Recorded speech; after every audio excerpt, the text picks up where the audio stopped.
नमस्कार दोस्तों, आध्यात्मिक ज्ञान चैनल में आपका बहुत बहुत स्वागत है। जीवन में आपका सच्चे साथी कौन है? वैसे तो इस दुनिया में आपका कोई नहीं है सिवा परमात्मा के। ये मैं पहले भी बता चुका हूँ और आपने खुद अनुभव भी किया होगा कि भगवान के अलावा आपके जीवन में कोई नहीं। परंतु संतों ने, महात्माओं ने, ब्राह्मणों ने जीवन में 4 चीज ऐसी बताई है जो आपका कभी बुरा नहीं चाहिए। अध्यात्म ये कहता है, अध्यात्म में भी ये कहता है। एक रहती है आत्मा। आत्मा आपको कभी भी गलत निर्णय आपका बुरा नहीं चाहेगी। आप जीवन में कुछ भी काम करो तो आत्मा स्वयं बता देगी कि आप अच्छा काम कर रहे हो या गलत कर रहे हो। ये हितैषी है, आपका हित करने वाली है। दूसरे होते हैं परमात्मा। परमात्मा बंधुओं आपके साथ कभी भी गलत नहीं होने देंगे। जो भी करेंगे आपके अच्छे के लिए करेंगे। जो भी करते हैं आपके अच्छे के लिए करते हैं। ये भगवान आपके साथ कभी गलत नहीं करेंगे। इन्होंने आज तक किसी के साथ नहीं गलत किया है, क्योंकि ये दीन बंधु हैं, ये करुणा निधान है। तीसरे होते हैं महात्मा। महात्मा भी अगर आपके जीवन में कोई समस्या आए, कोई परेशानी आए, तो एक सच्चे महात्मा से पूछना कि भगवान उसका वो सही निर्णय देंगे, तथापि उसका फल भी मिलेगा। महात्मा की वजह से ही हमारे संतों और महात्माओं की कृपा से ही राम भगवान को, विष्णु भगवान को भी राम भगवान का अवतार लेना पड़ा। कृष्ण भगवान भी महात्माओं की कृपा से मिले। दशरथ जी के यहाँ कोई संतान नहीं हो रही थी, परंतु यज्ञ करवाया, महात्मा की कृपा हुई, महात्माओं ने यज्ञ करवाया, संतों ने यज्ञ करा, तब जाके राम जी की कृपा हुई, विष्णु जी की कृपा हुई और श्री हरि राम भगवान के रूप में आए।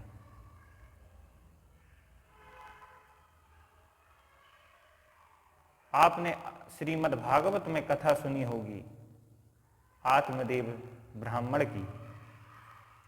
आत्मदेव ब्राह्मण के पास क्या नहीं था? सब कुछ था, पर आत्मदेव ब्राह्मण के पास संतान नहीं थी। संतान नहीं थी तो बड़े दुखी होते थे। बड़ी दुखी इसलिए होते थे कि मेरे बुढ़ापे का सहारा कौन रहेगा।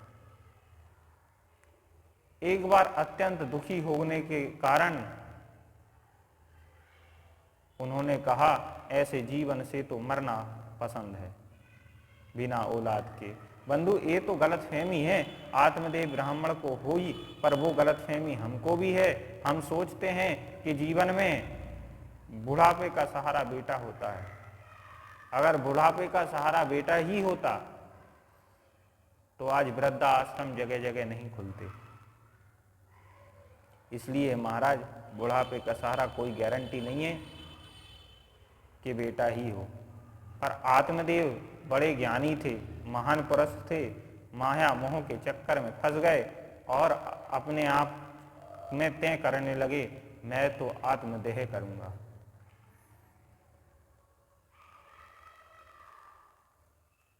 आत्महत्या जैसा विचार करके जंगल की ओर चले। जंगल में एक संत महात्मा की कृपा हुई। महात्मा ने देखा कि ब्राह्मण बड़े दुखी जा रहे हैं। महात्मा भी माँ का दर्जा है। माँ जैसे बच्चों को कभी दुखी नहीं देख सकती, नहीं देख सकती। माँ अपने बच्चों का दुखी नहीं देख सकती, बच्चों का जीवन दुखी नहीं देख सकती।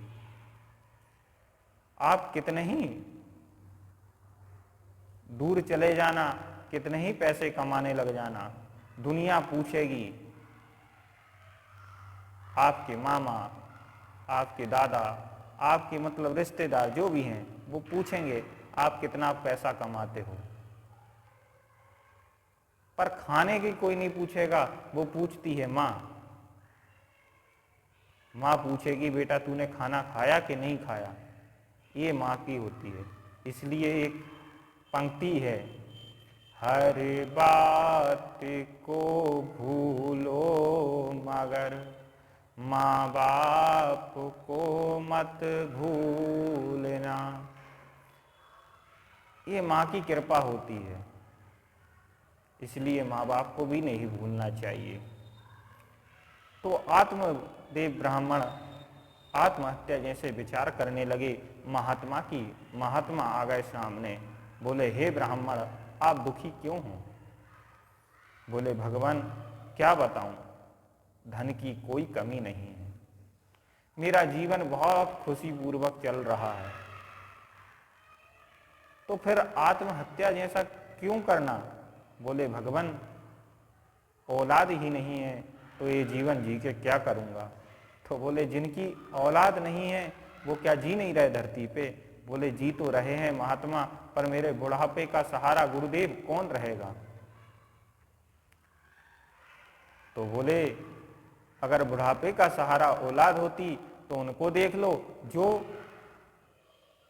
बुढ़ापे में खाने को लिए तरस रहे, उनकी औलाद 3-3 4-4 पड़ी है। नहीं माने, बहुत समझाया महात्मा ने, नहीं माने। भगवान मैं तो बेटे बिना जिंदा रह ही नहीं सकता। महात्मा ने कहा चल ठीक है, तेरे ऊपर कृपा कर देता हूं, एक फल दिया आत्मदेव ब्राह्मण को, जाकर पत्नी को खिला देना। पत्नी ने तो खाया नहीं, अंधविश्वास कर दी, महात्मा की बात नहीं मानी, गाय को खिला दिया। गाय ने एक बच्चे को जन्म दिया जिसका नाम गोकर्ण महाराज हुआ। तो महात्मा की कृपा तो महात्मा की कृपा होती है, ये तो महात्मा की कृपा हुई। परमात्मा भी जीवन में आपको सब कुछ देते हैं। आपका हित करने वाले आपका अनहित कभी नहीं करेंगे। कई लोग बोलते हैं कि भगवान ने ऐसा हमारे लिए क्यों किया? हम तो इतनी पूजा पाठ भक्ति करते हैं, फिर भी हमारे साथ ये क्यों हो गया? अरे ये तो शुक्र मनाओ कि आप इतनी भक्ति भाव करते हो, पूजा पाठ करते हो, तो आपके साथ यही हुआ, कुछ अनर्थ नहीं हुआ। हो सकता था कि कुछ अनर्थ होने वाला हो,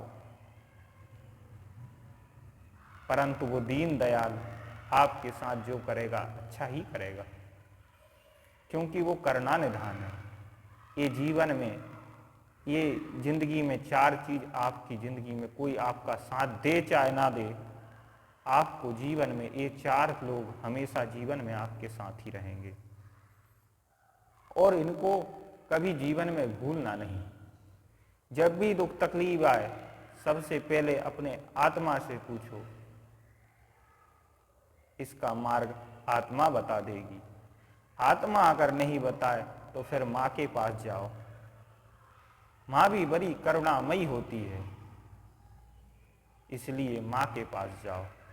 माँ भी हल नहीं बना पाए तो कोई अगर अच्छे गुरुजन महात्मा मिल जाए तो उनकी शरण में जाओ, वो निश्चित रूप से आपको नया मार्ग बताएंगे। अगर माँ भी नहीं बता पाए तो फिर परमात्मा से बोल दो, भगवान दया करे ना, मैं तेरे भरोसे हूँ। अगर आपने भगवान को बोल दिया तो निश्चित रूप से आपकी वो मदद करेंगे। करुणा निधान है, आपकी हर समस्या, आप एक एक समस्या का हल करना निधि बता देंगे।